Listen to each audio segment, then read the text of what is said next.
மறுபடியும் இந்த நாளிலே நாம் சபையாய் கூடி வரும்படி செய்த தேவனுக்கு நாம் நன்றி சொல்லுவோம். ஒரு தூர தேசத்தில் ஒரு தகப்பன் இருக்கிறார். அவருடைய மகன் இங்கே இருக்கிறார். இந்த மகனுக்கு இந்த தூர தேசத்தில் இருக்கிற தகப்பன் அவரை நேசித்து ஒரு கடிதத்தை எழுதி அனுப்புகிறார். அந்த கடிதத்தில் அந்த மகனுக்கு தேவையான காரியங்கள், அந்த மகன் இங்கே படிக்கிற படிப்புக்கு செலவு செய்ய வேண்டிய பணம், இந்த இடத்துல தன்னுடைய தேவைகளை பூர்த்தி செய்ய வேண்டிய எல்லா காரியங்களையும் அந்த கடிதத்தில் அவர் குறிப்பிட்டு எழுதி அனுப்புகிறார். எந்தெந்த பேங்க்கில் அவருக்கு பணத்தை போட்டிருக்காரு, எங்கெங்கே இடத்த வாங்கி வச்சிருக்கிறாரு, ஸோ இதையெல்லாம் அவர் எடுத்து பயன்படுத்தி கொள்வதற்காக தூர தேசத்தில் இருக்கிற ஒரு தகப்பன் என்னுடைய மகனை நேசித்து அவருக்கு ஒரு கடிதத்தை எழுதி அனுப்புகிறார். இப்போ அந்த மகன் அந்த கடிதத்தை கவனித்து அதை வாசித்து அதை அறிந்து கொள்ள வேண்டும். அப்படி அவன் அதை வாசித்து கவனித்து அறிந்து கொள்ளாவிட்டால் அவனுக்கு வங்கியில் பணம் இருந்தாலும் அநேக இடங்களிலே நிலங்கள் இருந்தாலும் அவன் அதை அனுபவிக்க முடியாது. அவன் இன்னும் கஷ்டப்பட்டுக்கிட்டே தான் இருப்பான். அவன் கஷ்டப்பட வேண்டிய அவசியம் இல்லை. ஆனால் அந்த தகப்பன் அனுப்பின அந்த கடிதத்தை அவன் என்ன பண்ணல, அதை கவனித்து அதை வாசித்து அறிந்து கொள்ள அவன் தயாராக இல்லாததுனால அவனுக்கென்று சொல்லி வங்கியில் பணம் இருக்கிறது, அவனுக்கென்று சொல்லி நிறைய இடங்கள் இருக்கிறது. ஆனாலும் அவன் இவைகளெல்லாம் வைத்து கொண்டு அவன் என்ன பண்ணுறான், கஷ்டப்பட்டுக்கிட்டு இருக்கிறான். இதே போல தான் தேவன் நம்மை நேசித்தது நிமித்தமாக அவருடைய வார்த்தையை எழுதி தன்னுடைய பிள்ளைகளுக்கு அவர் கொடுத்திருக்கிறார். இதை நான் கவனமாய் வாசித்து அறிந்து கொள்ளாவிட்டால் நானும் கூட இந்த ஆவிக்குரிய நன்மைகளை என்னால் அனுபவிக்க முடியாது. என்னுடைய வங்கியிலே தகப்பன் அவைகளை எல்லாம் சம்பாதித்து வைத்திருந்தாலும் அந்த ஆவிக்குரிய நன்மைகளை நான் என்ன பண்ண முடியாது, அனுபவிக்க முடியாது. காரணம், நான் அவர் எழுதி அனுப்பி கொடுத்திருக்கிற அந்த அன்பின் கடிதத்தை நான் என்ன பண்ணுறதில்லை, அதை கவனித்து வாசித்து நான் அறிந்து கொள்றதில்லை. ஒரு அற்புதமான ஒரு வசனத்தை நான் உங்களுக்கு வாசிக்கிறேன். ஓசியா 8வது அதிகாரம் 12வது வசனம். என் வேதத்தின் மகத்துவங்களை அவர்களுக்கு எழுதி கொடுத்தேன், அவைகளை அந்நிய காரியமாக எண்ணினார்கள். ஆண்டவர் தன்னுடைய வேதத்தின் மூலமாக தன்னுடைய பிள்ளைகளுக்கு மகத்துவமான காரியங்களை எல்லாம் அவர் எழுதி கொடுத்திருக்கிறார். இது எல்லாம் நாம் கவனமாய் வாசித்து அறிந்து கொள்ளாவிட்டால்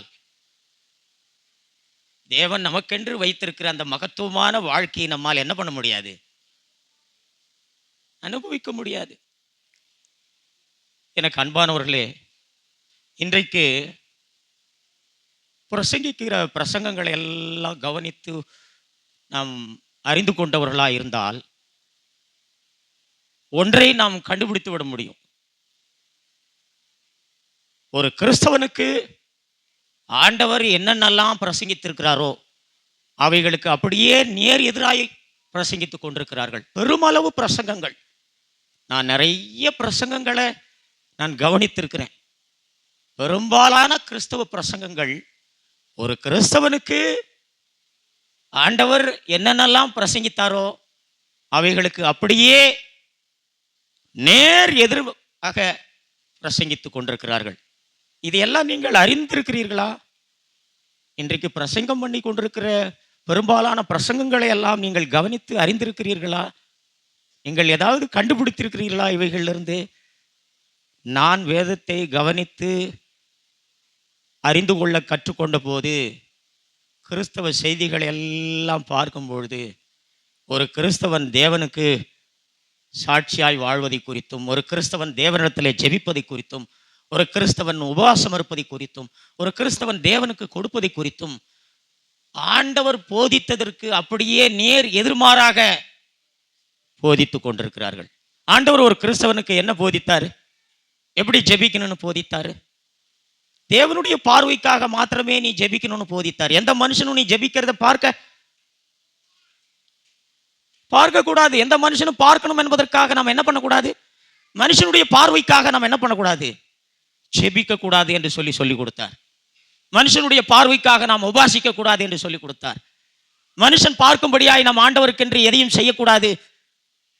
ஆண்டவருக்கென்று நாம் காணிக்கை கொடுப்பதாக இருந்தாலும் மனுஷன் பார்க்கும் விதமாக நாம் என்ன பண்ணக்கூடாது? செய்யக்கூடாது என்று சொல்லி பிரசங்கித்தார். ஏன்? ஒரு கிறிஸ்தவன் ஆண்டவருக்கு செய்கிறது எல்லாம் அவருடைய பலத்திலே செய்கிறான். ஆகவே அவருடைய பலத்திலே செய்கிறபடினாலே ஒன்றையும் மனுஷன் பார்த்து தன்னை மெச்சிக்கொள்ள வேண்டும், தன்னை புகழ வேண்டும், பாராட்ட வேண்டும் என்ற ஒரு இச்சை அவனுடைய இருதயத்திலே இல்லாதபடியினாலே, அவன் தன்னை மறைத்துக் கொள்கிறவனாய் இருக்கிறபடியினாலே, அவன் தேவனுடைய பலத்திலேயே தேவனுக்கென்று ஒன்றை செய்கிறவனாய் இருக்கிறபடியினாலே, அவன் ஜெபித்தாலும் அவன் உபவாசித்தாலும் அவன் கர்த்தருக்கு கொடுத்தாலும் அவைகளெல்லாம் தேவன் பார்க்கும் விதமாகவே அவன் செய்யக்கூடியவனாய் இருக்கிறான். இதுதான் ஒரு கிறிஸ்தவனுக்கு ஆண்டவர் போதித்தது, பிரசங்கித்தது. ஆனால் இன்றைக்கு நீங்க பார்த்தீங்கன்னா ஜனங்கள் பார்க்கும் விதமாக கொடுக்கணும், ஜனங்கள் பார்க்கும் விதமாக உபவாசிக்கணும், ஜனங்கள் பார்க்கும் விதமாக ஜெபிக்கணும். இவைகளெல்லாம் யார் செய்தார்கள்? இயேசுவை பின்பற்றினவர்கள் செய்யல, பரிசேயர்கள் செய்தார்கள். மனுஷனுடைய பார்வைக்காக நீண்ட ஜெபம் செய்தார்கள், மனுஷனுடைய பார்வைக்காக காணிக்கைகளை கொடுத்தார்கள், மனுஷனுடைய பார்வைக்காக உபவாசம் செய்தார்கள், மனுஷனுடைய பார்வைக்காக பரிசுத்தமாய் புறம்பாக பரிசுத்தமாய் மனுஷனுடைய பார்வைக்காக வாழ்ந்தார்கள். மனுஷனிடத்திலிருந்து மகிமையை பெற்றுக் கொள்ளும்படியாய், மனுஷனிடத்திலிருந்து ஒரு கணத்தை பெற்றுக் கொள்ளும்படியான ஒரு இச்சை அவர்களுக்குள்ளாக இருந்தபடியினாலே அவர்கள் தான் செய்கிறதை குறித்து தம்பட்டம் அடிக்கும்படியாய், தான் செய்கிறதை குறித்து தாரை உதவிக்கும்படியாய் இந்த பூமியிலே அவர்கள் தங்களுடைய செயல்களை எல்லாம் என்ன பண்ணாங்க? இது கொண்டிருந்தார்கள். இயேசு கிறிஸ்துடைய சீஷர்கள் ஒருபோதும் அப்படி அவர்கள் செய்யல. பரிசேயர்கள் அதை செய்தார்கள். இன்றைக்கு தேவனுக்கென்று செய்கிற காரியங்களை எல்லாம் தேவனுடைய பலத்திலே செய்வதற்கு பிரசங்கிக்கிறதுக்கு பதிலாக தன்னுடைய சொந்த பலத்திலே செய்யும்படியாய், தன்னுடைய மாம்ச இச்சையின்படி செய்யும்படியாய் இன்றைக்கு பிரசங்கங்கள் பிரசங்கித்துக் கொண்டிருக்கிறதை நாம் கவனித்து அறிந்து கொள்ள முடியும். ஒரு கிறிஸ்தவனுக்கு தேவன் எப்படிப்பட்ட ஒரு வாழ்க்கை வைத்திருக்கிறார் உங்களுக்கு தெரியுமா? 2 கொரிந்தியர் 5வது அதிகாரம் 17வது வசனம். இப்படி இருக்க ஒருவன் கிறிஸ்துவுக்குள் இருந்தால் புது சிருஷ்டியாயிருக்கிறான், பழையவைகள் ஒழிந்து போயின, எல்லாம் புதிதாயின. நம்முடைய பழைய வாழ்க்கை எப்படி இருந்துச்சு? நமக்கு எப்படிப்பட்ட வாழ்க்கையை தேவன் கொடுத்திருக்கிறார்? நான் எப்போ கிறிஸ்துவுக்குள்ளான, நான் எப்போ கிறிஸ்துவுக்குள்ளாக இருக்கிற வாழ்க்கையை நான் பெற்றுக்கொண்டேன்? நாம் ஒவ்வொருவரும் மனம் திரும்பி பாவ மன்னிப்புக்கென்று ஞானஸ்நானத்தை பெற்றுக்கொண்ட போது நாம் ரட்சிக்கப்பட்டோம், நாம் மறுபடியும் பிறந்தோம், நாம் ஒரு புது சிருஷ்டியாக தேவன் நம்மை மாற்றினார். பழைய காரியங்கள், நம்முடைய பழைய வாழ்க்கை எப்படி இருந்தது? எபேசியர் 2வது அதிகாரம் 3வது வசனம். அவர்களுக்குள்ளே நாம் எல்லாரும் முற்காலத்திலே நமது மாம்ச இச்சையின்படியே நடந்து நமது மாம்சமும் மனசும் விரும்பினவைகளை செய்து சுபாவத்தினாலே மற்றவர்களைப் போல கோபாக்கினையின் பிள்ளைகளாயிருந்தோம். இதுதான் பழசு, இதுதான் பழைய வாழ்க்கை. நம்முடைய பழைய வாழ்க்கை எப்படிப்பட்ட வாழ்க்கை?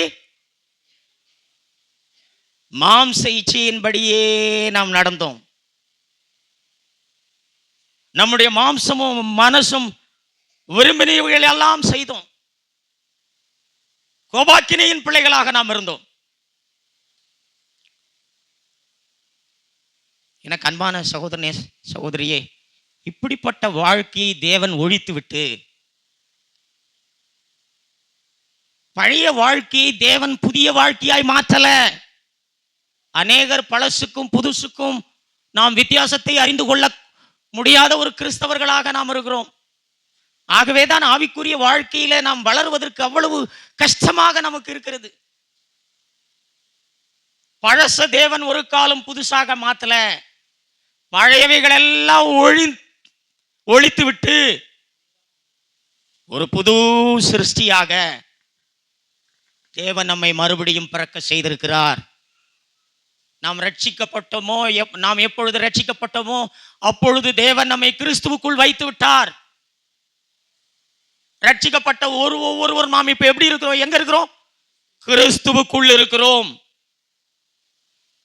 நம்முடைய பழைய வாழ்க்கை, நம்முடைய மாம்சம் விரும்பினதெல்லாம் செய்தோம், நம்முடைய மனசு விரும்பினதெல்லாம் செய்தோம், நம்முடைய இச்சையின்படியே நாம் வாழ்ந்தோம். இவைகளெல்லாம் தேவன் என்ன பண்ணாரா?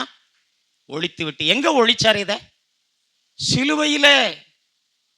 சிலுவையிலே நாம் ஏன் இச்சிக்கிறவளாய் நாம் வாழ்ந்தோம்? ஏன் நம்முடைய மனசு விரும்பினதெல்லாம் நாம் செய்தோம்? ஏனென்று சொன்னால் நாம் நம்முடைய மாம்சத்தை சார்ந்து கொண்டிருந்தோம். ரட்சிக்கப்படுவதற்கு முன்பதாக நாம் நம்முடைய சுயத்தை பிரியப்படுத்துகிறவர்களாய் இருந்தோம். நம்முடைய சுயத்தை நாம் சார்ந்து கொண்டோம். தேவன் இப்படிப்பட்ட வாழ்க்கையை என்ன பண்ணாரு? சிலுவையிலே அவர் ஒழித்தார். இயேசு கிறிஸ்து என்னுடைய பாவங்களுக்காக சிலுவையிலே மரித்தார் என்று சொல்லி கிறிஸ்தவர்கள் விசுவாசிக்கிறார்கள். ஆனால் பாவத்துக்கு காரணமாயிருந்த என்னுடைய சுயம், பாவத்துக்கு காரணமாயிருந்த என் மாம்சத்தில் இருக்கும் அந்த சுயம் சிலுவையிலே அறையப்பட்டு விட்டது என்பதை அநேகர் விசுவாசிப்பதில்லை. நான் சிலுவையில் அறையப்பட்டவன் என்பதை அநேகர் விசுவாசிப்பதில்லை. நம்முடைய சுயத்தை திருப்திப்படுத்துகிற வாழ்க்கைக்கு நாம் பூஜ்யம் ஆயிட்டோமா? நம்முடைய ஆசை இச்சைகளின்படி வாழ்கிற வாழ்க்கைக்கு நாம் பூஜ்யம் ஆயிட்டோமா? ஒரு கிறிஸ்தவனாக இருந்தால் கலாத்தியர் 5வது அதிகாரம் 24வது வசனம், கிறிஸ்துவின் உடையவர்கள் தங்கள் மாம்சத்தையும் அதன் ஆசை இச்சைகளையும் சிலுவையிலே அறைந்திருக்கிறார்கள். சகோதரனே, என்னுடைய பழைய வாழ்க்கை சிலுவையிலே தேவன் ஒழித்திருக்கிறார். பழைய மனுஷனாகி என்னை ஒரு புது மனுஷனாக தேவன் மாற்றல. பழைய மனுஷனாகி என்னை சிலுவையிலே அறைந்து விட்டு என்னை ஒரு கிறிஸ்துவுக்குள்ளாக ஒரு புது சிருஷ்டியாய் தேவன் என்னை என்ன பண்ணியிருக்காரு? சிருஷ்டித்திருக்கிறார். மறுபடியும் பிறந்ததின் மூலமாக இப்படிப்பட்ட வாழ்க்கையை தேவன் எனக்கு என்ன பண்ணியிருக்காரு? கொடுத்திருக்கிறார். நான் இப்பொழுது கிறிஸ்துவை சார்ந்து வாழணும். கிறிஸ்துவுக்குள்ளாக இருக்கிற ஒருவன் இப்ப நான் எதை சார்ந்து வாழக்கூடாது? என்னுடைய சுயத்தை சார்ந்து நான் வாழக்கூடாது. ஏனென்றால் அவற்றை சிலுவையிலே நான் என்ன பண்ணணும்? சிலுவையிலே அவற்றை அறையணும். சிலுவையிலே அறைவது என்று சொன்னால் என்ன அர்த்தம்? அவைகளை நான் மரணத்துக்குட்படுத்தணும். என்னுடைய மாம்ச ஆசை இச்சைகளுக்கு நான் பூஜ்யமாகணும். என்னுடைய இருதயத்திலே மாம்சத்தின் ஆசை இச்சைகளுக்கு நான் எப்படி பூஜ்யமாக்கப்படணும்? என்னை திருப்திப்படுத்துகிற வாழ்க்கைக்கு நான் பூஜ்யமாகணும். என்னுடைய விருப்பம் போல வாழ்கிற வாழ்க்கைக்கு நான் பூஜ்யமாகணும். அப்பொழுதுதான் கிறிஸ்துவிலே இருக்கிற நான் கிறிஸ்துவின் சுபாவத்தை என்னிலிருந்து வெளிப்படுத்த முடியும். நான் ரட்சிக்கப்பட்ட போது தேவன் என்னை கிறிஸ்துவுக்குள் வைத்து விட்டார். ஆனால் கிறிஸ்துவை சார்ந்து கிறிஸ்துவின் சுபாவம் என்னிலிருந்து வெளிப்பட வேண்டுமானால் வெறும் இயேசு கிறிஸ்து சிலுவையிலே அறையப்பட்டதை மட்டும் நீ விசுவாசிக்க கூடாது. பாவத்துக்கு காரணமாகிய என்னையும் தேவன் சிலுவையிலே என்ன பண்ணிட்டாரு? இப்படிப்பட்ட விசுவாசத்துக்கு நேராக கிறிஸ்தவர்கள் வருவதில்லை. இயேசு கிறிஸ்து எல்லாவற்றையும் சிலுவையிலே ஒழித்து விட்டார், இயேசு கிறிஸ்து எல்லாவற்றையும் சிலுவையிலே முடித்து விட்டார் என்று சொல்லி இயேசுவை ஏற்றுக்கொண்டு மாம்சத்தை சார்ந்து மாம்ச இச்சைகளுக்காக ஆண்டவரை தேடுவதும் ஆண்டவரிடத்தில் ஜெபிப்பதும் ஆண்டவருக்காக கொடுப்பதும் பரிசேயர்களைப் போல ஒரு புறம்பான வாழ்க்கையை பெற்றுக்கொண்டு இருதயத்திலே ஆசை இச்சைகளை மேற்கொள்ள முடியாமல், இருதயத்திலே சுயத்தை பிரியப்படுத்துகிற ஒரு வாழ்க்கை இல்லாமல், கிறிஸ்துவினுடைய ஜீவனை வெளிப்படுத்துகிற ஒரு வாழ்க்கை இல்லாமல், கிறிஸ்துவினுடைய சுபாவத்தை வெளிப்படுத்துகிற ஒரு வாழ்க்கை இல்லாமல் இன்றைக்கு பெரும்பாலான கிறிஸ்தவர்கள் கஷ்டப்பட்டு கொண்டிருக்கிறார்கள். பழசையும் புதுசையும் குறித்து நாம் அறிந்து கொள்வதற்கு ஆண்டவர் சீஷர்களுக்கு ஒரு அற்புதத்தின் மூலமாக இதை காண்பித்து கொடுத்தார். இந்த மகிமையான வாழ்க்கையை, கிறிஸ்துவுக்குள்ளாய் வாழ்கிற ஒரு மகிமையான வாழ்க்கை எப்படிப்பட்ட வாழ்க்கை என்பதை அவர்களுக்கு காண்பிக்கும்படி அவர் ஒரு கல்யாணத்துக்கு சென்றிருந்தார். அந்த திருமணத்தில் அங்கே திராட்சை ரசம் குறைவுபட்டு போயிருந்துச்சு. அது ஏற்கனவே தயார் செய்யப்பட்ட ஒரு திராட்சை ரசம். அது மனுஷர்கள் எல்லாம் அவர்களுடைய சொந்த முயற்சினாலே அவர்களுடைய சொந்த பலத்திலே தயார் செய்யப்பட்ட ஒரு திராட்சை ரசம். அது நல்ல சுவையான ஒரு திராட்சை ரசம் தான். ஆனா அந்த திராட்சை ரசம் குறைவுபட்ட உடனே இப்போ ஆண்டவர் ஒரு புது திராட்சை ரசத்தை அவர் உண்டு பண்ணுகிறதை நாம் பார்க்க முடிகிறது. கானா ஒரு கல்யாணத்தில், யோவான் 2வது அதிகாரத்தில் நீங்கள் இதை வாசித்தால் நீங்கள் இதை கவனித்து அறிந்து கொள்ள முடியும். இப்போ அந்த புது திராட்சை ரசம் அது எப்படி தேவன் அதை செய்தார் என்று சொன்னால், எல்லாம் புது பாத்திரங்களை கொண்டு வர சொன்னார். பழைய பாத்திரத்தில் அவர் செய்யல. பழைய பாத்திரத்தில் அது காலி ஆகிற வரைக்கும் அவர் என்ன பண்ணாரு? காத்துக்கிட்டு இருந்தாரு. காலியான பிறகு அந்த பழைய பாத்திரத்தில் புது ரசத்தை அவர் தயார் செய்தாரா? இல்ல. அங்க காலியாய் வைத்திருந்த புது கச்சாடிகளை என்ன பண்ண அங்க கொண்டு வர சொன்னார். அவைகளில் என்ன பண்ண சொன்னாரு? தண்ணீரை நிரப்ப சொன்னார். இப்பொழுது ஆண்டவர் அந்த தண்ணீரை என்ன பண்ணாரு? சுவையான திராட்சை ரசமாய் மாற்றினார். எனக்கு அன்பான சகோதரனே, இந்த சம்பவத்தின் மூலமாக ஆண்டவர் என்ன கற்றுக் கொடுத்தார் தன்னுடைய சீஷர்களுக்கு? உங்களுக்கும் எனக்கும் தன்னுடைய சீஷர்களுக்கு என்ன கற்றுக் கொடுத்தாரோ அதே தான் இன்றைக்கு உங்களுக்கும் எனக்கு அவர் கற்றுக் கொடுக்கிறாரு. அந்த பழைய ரசம் என்பது அது நம்முடைய சுயத்தை சார்ந்து கொள்கிற ஒரு வாழ்க்கை. அது நம்முடைய ஜீவனிலே நாம் வாழ்கிற ஒரு வாழ்க்கை. அது நம்முடைய சொந்த ஜீவனை குறிக்கிறது. அந்த பழைய திராட்சை ரசம் என்பது அது சுயத்தை சார்ந்து வாழ்கிற வாழ்க்கை. அது சுயபலத்தில் வாழ்கிற ஒரு வாழ்க்கை. அது நம்முடைய முயற்சியில நாம் வாழ்கிற வாழ்க்கை. அது நம்முடைய ஜீவனை அது குறிக்குது. அது ஆத்தும ஜீவனை அது குறிக்குது. ஆனால் காலியான பாத்திரங்களை வைத்து அதில் தண்ணீரை நிரப்பி தேவன் செய்த திராட்சை ரசம் அது கிறிஸ்துவின் ஜீவனை குறிக்குது. அது கிறிஸ்துவின் பரிபூர்ண ஜீவனை அது குறிக்குது. அந்த கிறிஸ்துவின் பரிபூர்ண ஜீவன் எப்படி உண்டானது? காலியான பாத்திரத்தில் தண்ணீர் நிரப்பப்படணும். இதுதான் பரிசுத்த ஆவியினாலே நிரப்பப்படுகிற ஒரு வாழ்க்கை. உன் இருதயம் பூஜ்யமாக்கப்படும் பொழுது, உன் இருதயத்திலே ஆசை இச்சைகளுக்கு நீ மறிக்க ஆயத்தமாய் இருக்கும் பொழுது, உன்னுடைய சொந்த விருப்பங்களை பிரியப்படுத்தி வாழாத ஒரு வாழ்க்கைக்கு நீ வரும் பொழுது, உன் இருதயத்தை நீ வறுமையாக்கும் பொழுது, அதுதான் அந்த கச்சாடி. அந்த கச்சாடி எதை குறிக்கிறது? உன்னுடைய இருதயத்தை குறிக்குது. அந்த தண்ணீர் எதை குறிக்குது? பரிசுத்த ஆவியினாலே நிரப்பப்படுவதை குறிக்குது. பரிசுத்த ஆவியானவர் நிரப்பப்படும் பொழுது கிறிஸ்துவின் ஜீவன் என் இருதயம் முழுவதையும் நிரப்பப்பட்டு அவருடைய சுபாவம் என்னிலிருந்து என்ன பண்ண முடியும்? சகோதரனே, நான் ஒரு புது சிருஷ்டியான போது பரிசுத்த ஆவியானவரை பெற்றுக்கொண்டேன். ஆனால் பரிசுத்த ஆவியினாலே நான் நிரப்பப்படல. நான் பரிசுத்த ஆவியானவராலே நிரப்பப்பட வேண்டுமானால் என்னுடைய சுயமானது, என்னுடைய மாம்சமானது அது சிலுவையின் வாழ்க்கைக்கு அது என்ன பண்ணும்? உட்படுத்தப்படணும். அது பூஜ்யமாக்கப்படணும். நான் ஒன்றுமில்லை என்ற ஒரு இடத்திற்கு நான் வரணும். நான் வாழ்கிற வாழ்க்கை ஒரு பயனற்ற வாழ்க்கை. அது பிரயோஜனமற்ற வாழ்க்கை. அது ஒரு நல்ல வாழ்க்கையா இருந்தாலும் அதில் நாம் பிரியப்படக்கூடாது. நம்முடைய மாம்ச பலத்திலே நம்முடைய சொந்த முயற்சியிலே வாழ்கிற வாழ்க்கை அது ஒரு நல்ல வாழ்க்கையா இருந்தாலும் அதிலே நாம் ஒரு துளியும் நாம் பிரியப்படக்கூடாது. அந்த ரசம் நல்ல ரசம் தான். அந்த பழைய ரசம் ஒன்றும் கெட்ட ரசம் இல்லை. அது நல்ல சுவையான ரசம் தான். ஆனால் ஆண்டவர் அப்படிப்பட்ட ஒரு ரசத்தை அவர் உற்பத்தி பண்ணல. அவர் ஒரு புது ரசத்தை என்ன பண்ணாரு? தயார் பண்ணாரு. அது எதை நமக்கு குறிக்குதுன்னா, சகோதரனே, நான் கிறிஸ்துவையே சார்ந்து என்ன பண்ணும்? வாழணும். என்னுடைய ஆத்தும ஜீவனை நான் என்ன பண்ணக்கூடாது? சார்ந்து கொள்ளக்கூடாது. ஒருவேளை என்னுடைய ஆத்தும ஜீவனில் நான் சார்ந்து கொண்டு ஒரு நல்ல வாழ்க்கையை வாழலாம். அது ஒரு நல்ல வாழ்க்கையா இருந்தாலும் அந்த வாழ்க்கையை என்ன பண்ணும்? சிலுவை மரணத்துக்கு அதை நான் உட்படுத்தணும். கிறிஸ்துவை சார்ந்து கொண்டு கிறிஸ்துவினுடைய ஜீவன் என்னிலிருந்து என்ன பண்ணும்? அதுதான் பரிபூர்ணமான வாழ்க்கை. அதுதான் புது ரசம். இப்படிப்பட்ட ஒரு ரசமாக சீஷர்கள் மாற வேண்டுமானால் அவர்களுக்கு ஒரு பாடத்தை கற்றுக் கொடுத்தாரு. பழைய ரசம் ஃபுல்லா என்ன பண்ணும்? காலியாகணும். உன் மீது இருக்கிற நம்பிக்கைக்கு நீ பூஜ்யமாகணும். உன்னை சார்ந்து வாழ்கிற வாழ்க்கைக்கு பூஜ்யமாகணும். சுயம் ஜீரோவாகணும். உன் மாம்சத்தை சார்ந்து வாழாத ஒரு வாழ்க்கைக்கு நீ வரணும். அப்பொழுதுதான் கிறிஸ்துவை சார்ந்து கொண்டு கிறிஸ்துவினுடைய சுபாவம் என்னிலிருந்து என்ன பண்ண முடியும்? வெளிப்பட முடியும். எனக்கு அன்பான சகோதரனே, இப்படிப்பட்ட ஒரு பூஜ்யமாகிற ஒரு வாழ்க்கையை கிறிஸ்தவர்கள் கற்றுக்கொள்ள விருப்பமே இல்லை. அவர்கள் நான் ரட்சிக்கப்பட்டுட்டேன், நான் மறுபடியும் பிறந்துட்டேன், நான் தேவனுடைய பிள்ளையாயிட்டேன் என்று சொல்லி தன்னுடைய ஆத்தும ஜீவனை அவர்கள் பூஜ்யத்துக்கு உட்படுத்தாமல் தங்களுடைய மனதையும் தங்களுடைய சித்தத்தையும் சார்ந்து கொள்ளாமல் அவைகளெல்லாம் மரணத்துக்கு உட்படுத்தி கிறிஸ்துவையே சார்ந்து கொண்டு வாழ்கிற ஒரு வாழ்க்கைக்கு அவர்கள் விருப்பமற்றவர்களாக இருக்கிறார்கள்.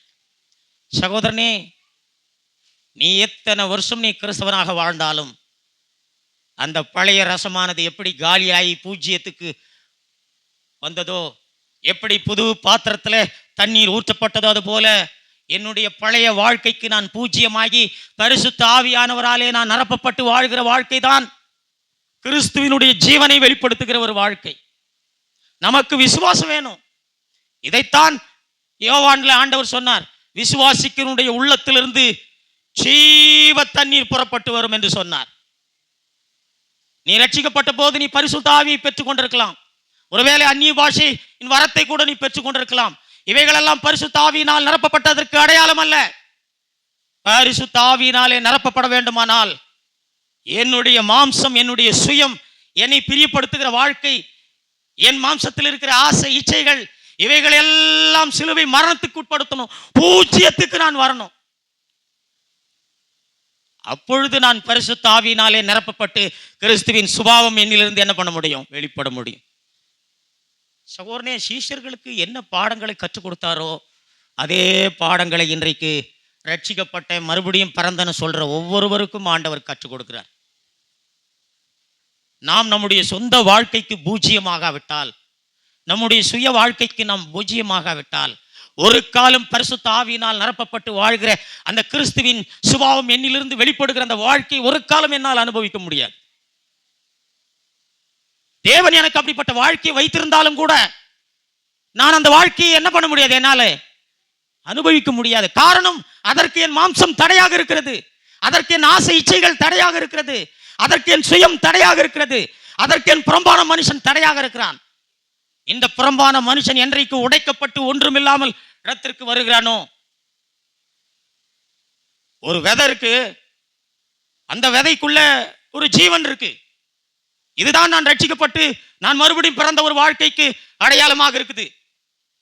அந்த விதைக்குள்ள என்ன இருக்கு? ஜீவன் இருக்கு. நான் ரட்சிக்கப்பட்ட போது நான் ஜீவனை பெற்றுக்கொண்டேன். நான் மறுபடியும் பிறந்த போது நான் ஜீவனை பெற்றுக்கொண்டேன். ஆனா அந்த விதையில் இருக்கிற ஜீவன் வெளியே வரணும்னா அந்த விதையினுடைய மேல்புற ஓடு என்ன பண்ணும்? அது உடையணும். அது பூமியில போட்டு சீதோஷண, பலவிதமான சீதோஷண சூழ்நிலைகளிலே, வெப்பம், இப்படிப்பட்ட சீதோஷணமான சூழ்நிலைகளில் அந்த ஓடு உடைஞ்சி அப்பொழுதுதான் அதில் இருக்கிற ஜீவன் என்ன பண்ண முடியும்? வெளியே வர முடியும். கிறிஸ்தவர்களாகிய நாம் உடைக்கப்படணும். நம்முடைய மாம்சமான வாழ்க்கைக்கு நாம் பூஜ்யமாக்கப்படணும். இதற்காக தான் தேவன் இடுக்கத்தின் பாதையிலே தேவன் நம்மை நடக்கும்படி அனுமதிக்கிறார். நமக்கு இடுக்கமான வழியை தேவன் அனுமதிப்பதனுடைய நோக்கம் என்ன? லூக்கா 5வது அதிகாரம் 4வது வசனத்திலிருந்து வாசிக்கிறேன். அவர் போதகம் பண்ணி முடித்த பின்பு சீமோனை நோக்கி, ஆழத்திலே தள்ளி கொண்டு போய் மீன் பிடிக்கும்படி உங்கள் வலைகளை போடுங்கள் என்றார். அதற்கு சீமோன், ஐயரே, ரா முழுவதும் தங்கள் பிரயாசப்பட்டும் ஒன்றும் அகப்படவில்லை, ஆகிலும் உம்முடைய வார்த்தையின்படியே வலையை போடுகிறேன் என்றான். அந்தபடியே அவர்கள் செய்து தங்கள் வலை கிழிந்து போகத்தக்கதாக மிகுதியான மீன்களை பிடித்தார்கள். இங்க மீன் பிடிக்கிற ஒரு சம்பவத்தின் மூலமாக இந்த கிறிஸ்துவை சார்ந்து வாழ்கிற ஒரு வாழ்க்கையை அவர்களுக்கு அவர் கற்றுக் கொடுத்தார்.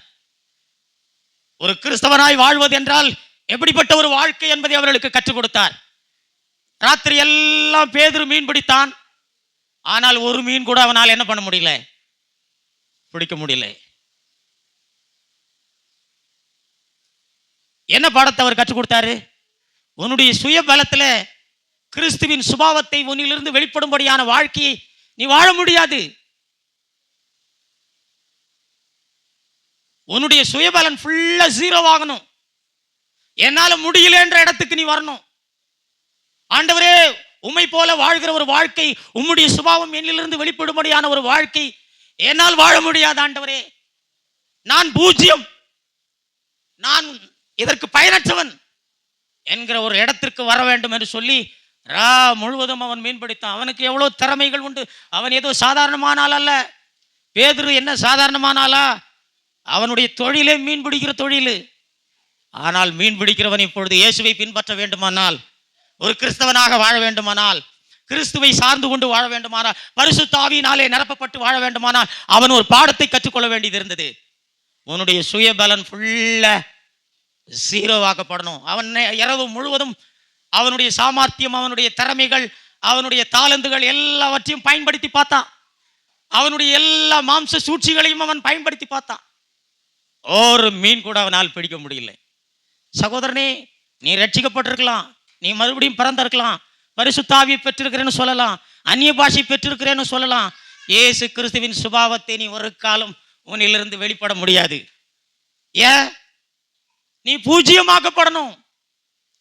உன்னுடைய சொந்த வாழ்க்கைக்கு நீ பூஜ்யமாக்கப்படணும். இந்த பாடத்தை அவன் கற்றுக்கொண்டான். உடனே ஆண்டவர் இப்ப சொல்றாரு, ஓலையை போடு அப்படின்னு சொல்றாரு. அவன் இரவு முழுவதும் மீன் பிடித்து தன்னால் முடியாது என்று சொல்லியும் விசுவாசித்து அவன் வலையை போட்டான். இதுக்கு பேர் தான் விசுவாசம். விசுவாசம்னா என்னைக்கோ ஒரு நாள் ரட்சிக்கப்பட்ட, என்னைக்கோ ஒரு நாள் இயேசுவை ஏத்துக்கிட்டேன், என்னைக்கோ ஒரு நாள் நான் மறுபடியும் பிறந்துட்டேன், என்னைக்கோ ஒரு நாள் பரிசுத்த ஆவியை பெற்றுக்கிட்டேன், என்னைக்கோ ஒரு நாள் அந்நிய பாஷையை பெற்றுக்கிட்டேன். விசுவாசம் என்று சொன்னால் நீ பூஜ்யமான நிலைக்கு வந்து அவரை நீ என்ன பண்ணும்? சார்ந்து கொள்ளணும். அதற்கு பேர் தான் என்னது? விசுவாசம். என்னால முடியாது ஆண்டவரே, உங்களால முடியும் என்ற இடத்திற்கு நாம் வருவதற்கு பேர் தான் என்னது? விசுவாசம். இப்போ ஆண்டவர் சொன்ன மாதிரியே அவன் வலைய போட்டான். இப்போ ஒரு மீன் பிடிச்சானா? அதிகமான மிகுதியான மீன்களை பிடித்தான். என்ன அர்த்தம் இது? மிகுதியான மீன்களை பிடிப்பதுன்னா என்ன அர்த்தம்? அதிக கனிகளை கொடுப்பீர்கள் ஆண்டவர் சொன்னார். ஒருவன் என்னிலே நிலைத்திருந்தால், நான் அவனிலே நிலைத்திருந்தால், என்னுடைய வார்த்தை உங்களிலேயும் நீங்கள் என்னிலேயும் நிலைத்திருந்தால் நீங்கள் மிகுந்த கனிகளை கொடுப்பீர்கள் என்று சொன்னார். மிகுந்த கனி என்று சொன்னால் அர்த்தம், இயேசு கிறிஸ்துவினுடைய சுபாவம் நம்மிலிருந்து, நம்முடைய இருதயம் முழுவதுமாக அவருடைய ஜீவனால நிரப்பப்பட்டு நம்மிலிருந்து அவருடைய ஜீவன் என்ன பண்ண முடியும்? பாய்ந்து வெளிப்பட முடியும். யோவான் 15வது அதிகாரத்தில் இதை சொன்னார். 5வது வசனம், நானே திராட்சை செடி, நீங்கள் கொடிகள். ஒருவன் என்னிலும் நான் அவனிலும் நிலைத்திருந்தால் அவன் மிகுந்த கனிகளை கொடுப்பான். என்னாலே அல்லாமல் உங்களால் ஒன்றும் செய்யக்கூடாது. சகோதரனே, இந்த பாடத்தை தன்னுடைய சீடர்களுக்கு கற்றுக் கொடுத்தார். இன்றைக்கு ரட்சிக்கப்பட்டிருக்கிறேன் என்று சொல்ற ஒவ்வொரு கிறிஸ்தவர்களுக்கும் இதை கற்றுக் கொடுத்து கொண்டிருக்கிறார். உம்மாலே அல்லாமல் எங்களால் ஒன்று செய்ய முடியாது ஆண்டவரே. உம்முடைய சுபாவத்தை நான் என்னிலிருந்து வெளிப்படுவதற்கு எங்களால் ஒன்றும் முடியாது ஆண்டவரே. நான் ஒரு பூஜ்ய நிலைக்கு வரணும். அப்பொழுது மிகுதியான கனிகளை கொடுக்கும்படியாய் தேவன் நமக்கு என்ன பண்ணுவார்? உதவி செய்வார். மிகுதியான கனிகள் என்று சொல்லும் பொழுது அது கிறிஸ்துவின் சுபாவத்தை அது குறிக்கிறது. எனக்கு அன்பான சகோதரனே, சகோதரியே, கிறிஸ்தவர்களாகிய நீங்களும் நானும் கற்றுக்கொள்ள வேண்டிய மிக முக்கியமான பாடம், உம்மாலே அல்லாமல் எங்களால் ஒன்றும் செய்ய முடியாது ஆண்டவரே.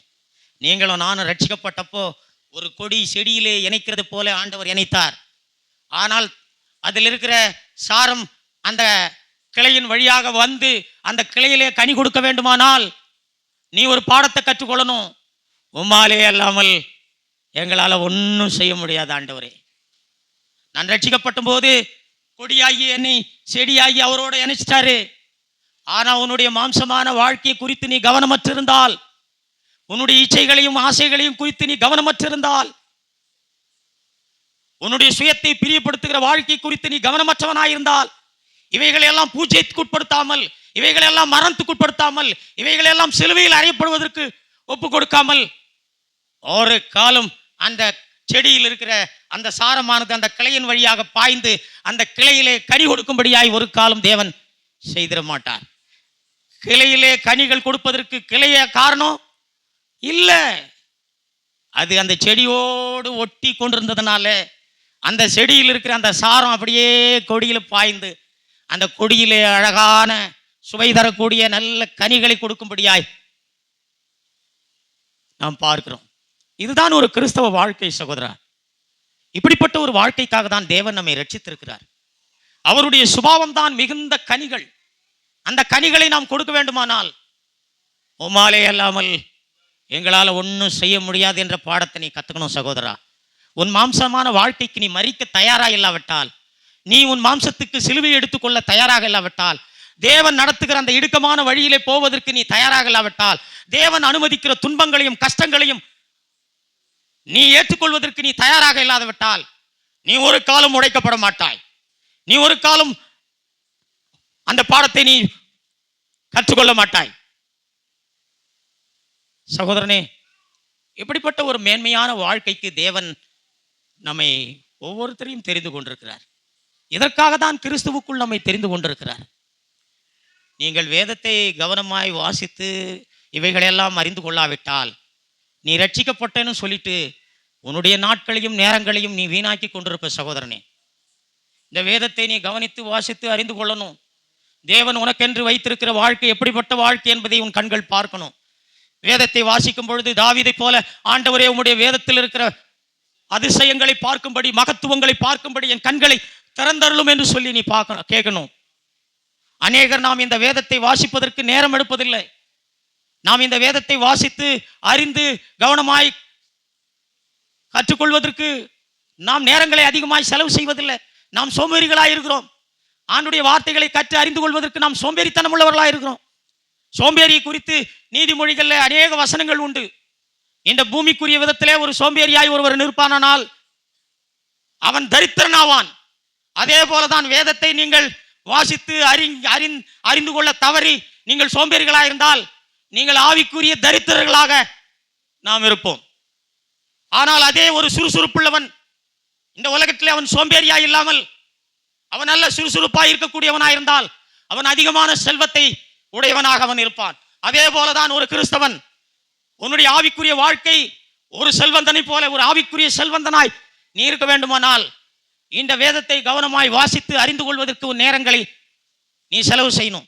நீதிமொழிகள் 10வது அதிகாரம் 4வது வசனம், சோம்பர் கையால் வேலை செய்கிறவன் ஏழையாவான், சுறுசுறுப்புள்ளவன் கையோ செல்வத்தை உண்டாக்கும். இந்த பூமிக்குரிய ரீதியிலே எப்படி ஒருத்தர் சுறுசுறுப்பாக இருந்தால் அவன் செல்வந்தனாக மாறுகிறான். அவன் நல்ல கஷ்டப்பட்டு உழைத்து அவன் சுறுசுறுப்புள்ளவனாக இருக்கும் பொழுது அதிகமான செல்வத்தை அவன் சம்பாதித்துக் கொள்கிறான். அவன் சோம்பேறியாய் இருக்கும் பொழுது அவன் தரித்திரத்தை அனுபவிக்கிறவனாய் இருக்கிறான். ஆவிக்குரிய வாழ்க்கையும் அதே போலதான். தேவன் எழுதி கொடுத்திருக்கிற இந்த மகத்துவமான வார்த்தைகளை நாம் கவனமாய் வாசித்து அறிந்து கொள்ள தவறுவோமானால் நாம் ஆவிக்குரிய தரித்திரர்களாய் இருப்போம். ஆவிக்குரிய செல்வந்தர்களாய் இருப்பதற்கு பதிலாக ஆவிக்குரிய தரித்திரர்களாக நாம் வாழ்ந்து கொண்டிருப்போம். இன்னமும் கோபப்பட்டுக்கிட்டு, இன்னமும் சோர்ந்து போனவர்களாக, இன்னமும் குறை சொல்லுகிறவர்களாக, இன்னமும் இச்சிக்கிறவர்களாக, இன்னமும் பெருமை உள்ளவர்களாக, இவைகளெல்லாம் நாம் ஆவிக்குரிய ரீதியில் எவ்வளவு தரித்திரர்களாக இருக்கிறோம் என்பதை இவைகளெல்லாம் நமக்கு காண்பிக்கிறது. நம்முடைய வீடுகளில் கணவனும் மனைவிக்குள்ளாகவும் சண்டை போடுகிற வாழ்க்கை, ஒருவரை ஒருவர் தவறான வார்த்தைகளில் பேசுகிறது, கடினமான வார்த்தைகளை பேசுறது, குறை சொல்றது, முறுமுறுக்கிறது, எனக்கு அது இல்லை இது இல்லைன்னு சொல்லி எப்போ பாரு முணு முணு முணு என்று சொல்லி முறுமுறுக்கிறது. இப்படிப்பட்ட வாழ்க்கையெல்லாம் ஒரு கிறிஸ்தவனுக்கு தேவன் வைத்திருக்கிறாரா? இதுதான் கிறிஸ்துவுக்குள் இருக்கிற வாழ்க்கையா? இப்படிதான் இயேசு கிறிஸ்து இந்த பூமியில வாழ்ந்தாரா? கிறிஸ்துவுக்குள் இருக்கிற வாழ்க்கை என்று சொன்னால் என்ன அர்த்தம்? இயேசு கிறிஸ்து இந்த பூமியில வாழ்ந்தது போல அவருக்குள் நான் இருக்கிறபடியினாலே அதே போல நான் வாழ்ந்துட முடியும். அவர் குறை சொல்லுகிறவரா இல்லை, அவர் முறுமுறுக்கிறவரா இல்லை, அவர் சோர்ந்து போகிறவரா இல்லை, அவர் பாவத்தினால் தோற்கடிக்கப்படல, அவரை பார்த்து பிசாசு நடுங்கினா இந்த வாழ்க்கையை நானும் வாழ்ந்துட முடியும். ஏனென்று சொன்னால் நான் அவருக்குள்ளாக நான் இருக்கிறேன். நான் அவரை சார்ந்து கொண்டு வாழும் பொழுது இப்படிப்பட்ட வாழ்க்கையை என்னால் என்ன பண்ண முடியும்? வாழ்ந்துட முடியும். இன்றைக்கு கிறிஸ்தவர்கள் பிரசங்கங்கள் எல்லாம் கவனித்து பார்த்தால் ஆவிக்குரிய ரீதியிலே நீ எவ்வளவு தரித்திரனாய் இருந்தாலும் பரவாயில்லை, அதை பற்றி உனக்கு கவலை வேண்டாம். நீ இயேசுவை ஏற்றுக்கொண்டால் நீ பூமிக்குரிய ரீதியிலே பெரிய செல்வந்தவனாக மாறிவிடுவாய். உன்னை பூமிக்குரிய ரீதியிலே ஐஸ்வர்யவனாய் ஆண்டவர் மாற்றுவார் என்று சொல்லி வேத வார்த்தைகளை எல்லாம் தேவன் போதித்ததற்கு பிரசங்கித்ததற்கு எதிராக பிரசங்கித்து ஜனங்களை வஞ்சித்துக் கொண்டிருக்கிறார்கள், ஜனங்களை ஏமாற்றி கொண்டிருக்கிறார்கள், அவர்களிடத்திலிருந்து பணத்தையும் கனத்தையும் பெற்றுக் கொண்டிருக்கிறார்கள். சகோதரனே, நீ தேவனுடைய வார்த்தையை கவனித்து வாசித்து அறிந்து கொள்வதற்கு நீ சுறுசுறுப்புள்ளவனாக நீ இருக்க வேண்டும். நீ சோம்பேறியா இருக்கக்கூடாது. நீ வேத வார்த்தைகளை வாசித்து அறிந்து கொள்வதற்கு சோம்பேறியா இருந்தா உன் ஆவிக்குரிய வாழ்க்கையும் சோம்பேறித்தனமாக இருக்கும். ஆண்டுடைய வார்த்தைகளை வாசித்து அறிந்து கொள்வதற்கு நீ சுறுசுறுப்புள்ளவனாய் இருந்தால் உன் ஆவிக்குரிய வாழ்க்கையும் செல்வந்தனாய் ஆவிக்குரிய செல்வந்தனாக நீ இருக்க முடியும். ஒரு நாள் கூட சண்டை போடாத ஒரு வாழ்க்கையை உன்னால் வாழ்ந்துட முடியும். கணவனும் மனைவியும் ஒரு வருஷம் முழுக்க ஒரு நாள் கூட சண்டை போடாத, ஒரு பிணக்கு இல்லாத, ஒரு நீண்ட மூஞ்சிய, ஒரு தொங்கலான மூஞ்சியை வச்சுக்கிட்டு, இப்படிப்பட்ட வாழ்க்கை அல்ல ஒரு கிறிஸ்தவனுக்கு தேவன் வைத்திருக்கிற வாழ்க்கை. ஒரு மகத்துவமான வாழ்க்கை அது. கிறிஸ்துவின் மகிமையை வெளிப்படுத்துகிற ஒரு வாழ்க்கை அது. கிறிஸ்துவின் ஜீவனை வெளிப்படுத்துகிற ஒரு வாழ்க்கை அது. கிறிஸ்துவின் சுபாவத்தை வெளிப்படுத்துகிற வாழ்க்கை அது. அது பரிசுத்தத்தையும் சந்தோஷத்தையும் மகிழ்ச்சியையும் உடைய ஒரு வாழ்க்கை அது. இப்படிப்பட்ட வாழ்க்கையை நம்முடைய வாழ்க்கையில நாம் அனுபவித்துக் கொண்டிருக்கிறோமா? இந்த வேத வார்த்தைகளை எல்லாம் நாம் வாசிக்கிறதற்கு நேரங்களை நாம் செலவு செய்கிறோமா சகோதரனே? யாக்கோபுல நாம் ஒரு வசனத்தை வாசிக்கிறோம். ஆண்டவர் இந்த பூமியிலே ரொம்ப இந்த பூமிக்குரிய தரித்திரத்தில் இருந்தவர்களை, பெரும்பாலானவர்களை தேவன் தெரிந்து கொண்டார். தன்னை பின்பற்றுவதற்காக அவர் தெரிந்து கொண்ட ஜனங்கள் எல்லாம் ஏதோ பெரிய செல்வந்தர்கள் அல்ல. இந்த பூமியிலே அவர்களெல்லாம் மிகவும் ஒரு தரித்திரமான ஒரு சூழ்நிலையில் இருந்தவர்கள். ஆனால் அவருடைய வாழ்க்கை எப்படிப்பட்ட ஒரு வாழ்க்கையை மாறிச்சு தெரியுமா? அவரை விசுவாசித்த வாழ்க்கை என்பது அவர்கள் ஆவிக்குரிய செல்வந்தர்களாக, ஐஸ்வர்யவான்களாக இந்த பூமியிலே அவர்கள் வாழ்ந்தார்கள். யாக்கோபிலே இந்த வசனம் ஒரு அருமையான ஒரு வசனம் இருக்கு. யாக்கோபு 2வது அதிகாரம் 5வது வசனம், என் பிரியமான சகோதரரே கேளுங்கள். சகோதரனே, ரட்சிக்கப்பட்டிருக்கிற ஒவ்வொருத்தரும் கிறிஸ்துவுக்குள்ளா இருக்கும். அதுல ஆண் பெண் இப்படி எந்த ஒரு வித்தியாசமும் இல்லை. இது சகோதரர்களுக்கும் இந்த செய்தி, சகோதரிகளுக்கும் இந்த செய்தி. சகோதரனாய் இருந்தாலும் நான் கிறிஸ்துவை சார்ந்து கொண்டு வாழணும். சகோதரியாய் இருந்தாலும் நான் கிறிஸ்துவை சார்ந்து கொண்டு வாழணும்.